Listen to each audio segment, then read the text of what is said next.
मुख्यमंत्री महाराष्ट्र राज्य यांचा 100 दिवसांचा 7 कलमे कृती कार्यक्रम अंतर्गत जिल्हा परिषदेत कर्मचाऱ्यांचे कृत्रिम बुद्धिमत्ता या विषयाबाबत प्रशिक्षण कार्यक्रम आज सकाळी 10 वाजता आयोजित करण्यात आला होता। या प्रसंगी आधुनिक तंत्रज्ञानाचा वापर ही काळाची गरज आहे। प्रशासकीय कामकाजात कृत्रिम बुद्धिमत्ता वापर आवश्यक असून जिल्हा परिषदेच्या प्रत्येक अधिकारी कर्मचाऱ्यांनी प्रशिक्षण आत्मसात करा।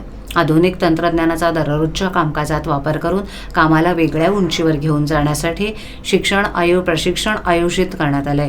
यासाठी कॉग्निडॉल्फ कंपनीचे संस्थापक मयूर तांबे, क्लाउडेड डिजिटल्स कंपनीचे सहव्यवस्थापक स्वप्नील बाबा यांनी मार्गदर्शन करण्यासाठी पुढाकार घेतलाय। ही आपल्या सर्वांसाठी आनंदाची बाब आहे, असं प्रतिपादन जिल्हा परिषदेचे मुख्य कार्यकारी अधिकारी रोहन घोगे यांनी केलं।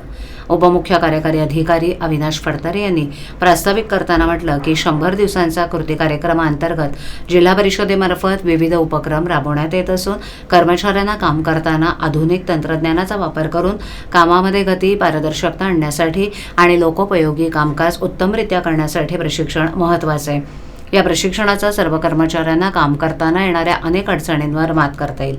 सॉफ्टवेअर डिझाईन, डेव्हलपमेंट आणि इम्प्लिमेंट करण्यासाठी कॉग्निडॉल्फ कंपनीचे संस्थापक मयूर तांबे, क्लाउडेटल्सचे कंपनीचे सहव्यवस्थापक स्वप्नील बाबा यांनी Canva, PowerPoint presentation, chat GPT, Claude, Ideogram अशा AI टूल्स सारख्या विविध आधुनिक तंत्रज्ञानाचा शासकीय कामकाजात होणाऱ्या वापराबद्दल उत्तम प्रशिक्षण दिलं।